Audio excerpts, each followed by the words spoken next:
शासकीय अधिवक्ता द्वारा जिले के वरिष्ठ पत्रकार से मारपीट का मामला सामने आने के बाद जिले के पत्रकार लामबंद हो गए और कलेक्टर और पुलिस अधीक्षक को ज्ञापन सौंपकर मामले में कड़ी कार्रवाई और शासकीय लोक अभियोजक तिवारी को पद से हटाने की मांग रखी है। पीड़ित पत्रकार पंकज सोनी ने बताया कि मेरे द्वारा शासकीय अभियोजक तिवारी की एक खबर बीते दिनों चलाई गई थी, जिसे लेकर वह नाराज थे और न्यायालय के गेट पर उन्होंने मेरे साथ मारपीट कर दी। वहीं बीच बचाव करने आए अधिवक्ता दीपक तिवारी से भी उन्होंने मारपीट की। वहीं इस मामले में जिला कलेक्टर और पुलिस अधीक्षक ने जांच के उपरांत अधिवक्ता राम अवतार तिवारी पर कार्रवाई की बात कही है। जी क्या मामला हुआ था कल आपके साथ में? देखिए, कल की घटना है। कल मैं एक रिपोर्टिंग करने के लिए जिला न्यायालय गया था और जब वहाँ से लौट रहा था तो रास्ते में दीपक तिवारी जी मेरे अधिवक्ता, उन्होंने कहा कि कहाँ जा रहा हो? तो मैंने कहा घर जा रहा हूँ। तो उन्होंने कहा मैं तुम्हें अपनी गाड़ी से छोड़ देता हूँ। तो जब हम न्यायालय के भीतर से प्रशांत कुमार जी की कोर्ट के सामने से निकल रहे थे तो वहाँ पे अचानक जो पब्लिक प्रोसिक्यूटर हैं जीपी कहलाते हैं राम अवतार तिवारी, वो पीछे से आए और अचानक उन्होंने मेरा रास्ता रोक लिया और तुरंत आओ देखा ना ताओ और गुस्सा करते हुए गंदी गंदी माँ बहन की गालियाँ देने लगे। मैं कुछ समझ पाता उसके पहले ही उन्होंने मारपीट करनी शुरू कर दी और कहने लगे कि तूने मेरी खबर की थी और बड़ा पत्रकार बनता है, और मेरे साथ मारपीट कर दी। मेरा बीच बचाव करने आए दीपक तिवारी अधिवक्ता को भी उन्होंने मारपीट की।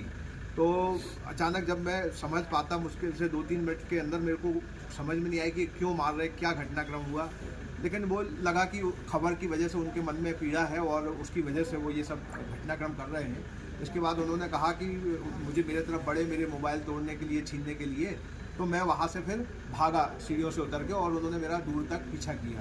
तो ये घटनाक्रम मेरे साथ हुआ है और उन्होंने जान से मारने की धमकी दी। बहुत मतलब काफ़ी इस तरीके की स्थिति। तो और उनके एक साथी वकील थे, उन्होंने भी मेरे साथ रास्ता रोका और घटनाक्रम करने की कोशिश की। आपने ये शिकायत की इस मामले में? जिला कलेक्टर आपने एसपी को शिकायत की है, क्या आश्वासन मिला आपको?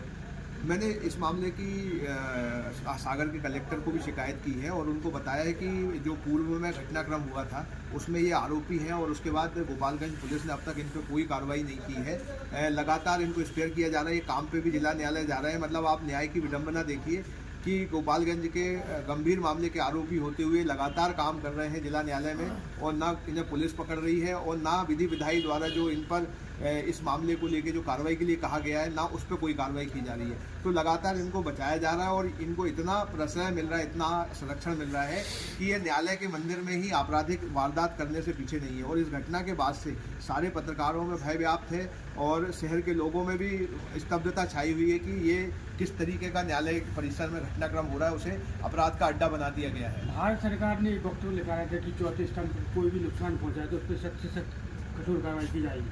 अगर इन पर कठोर कार्रवाई नहीं होती तो आगे आपको क्या कदम होगा? अभी देखिए, इस मामले को हम जो जिला न्यायालय हैं उनके डीजे जो न्यायाधीश है, वहाँ के मुख्य न्यायाधीश जिला न्यायालय के, हम उनके समक्ष ले जाएंगे। मध्य प्रदेश के मुख्यमंत्री डॉक्टर मोहन यादव के सम्मुख ले जाएंगे और विधि विधायी विभाग के प्रमुख सचिव से लेके जितने भी जगह हैं, मीडिया के फोरम हैं, जो सागर के जो कैबिनेट मंत्री हैं, भाजपा के लोग हैं, हम सभी को इस घटनाक्रम से अवगत कराएंगे और यदि इन पर कोई कार्रवाई नहीं होती है, यदि उन्हें वहाँ जीपी पद से नहीं हटाया जाता है, तो फिर हम सागर से लेके भोपाल में मुख्यमंत्री आवास तक कहीं जहाँ भी होगा सागर के पत्रकारों के साथ धरना देंगे, प्रदर्शन करेंगे और जब तक ये हट नहीं जाते तब तक हम पीछे नहीं हटेंगे, लगातार अपनी कार्रवाई करते रहेंगे।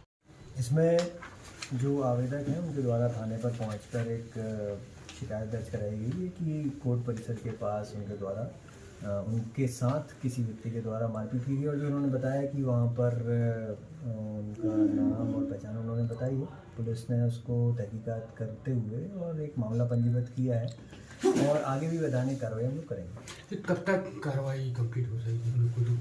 पत्रकार में आक्रोश फैलता जा रहा है। कल भी हम लोगों ने बहुत ही सूचना प्राप्त करते ही बहुत ही तेज़ी से ही कार्रवाई उसमें की, सभी तथ्यों को चेक करते हुए, और आगे भी मैंने थाना प्रभारी को निर्देशित किया जल्दी इसमें पूरी कार्रवाई कंप्लीट करके और वैधानिक कार्रवाई पूर्ण करके न्यायालय के समक्ष प्रस्तुत किया। पुराना एक मामला है और नॉन-अवेलेबल है, बिल्कुल जमानत भी खारिज हो चुकी है उसमें।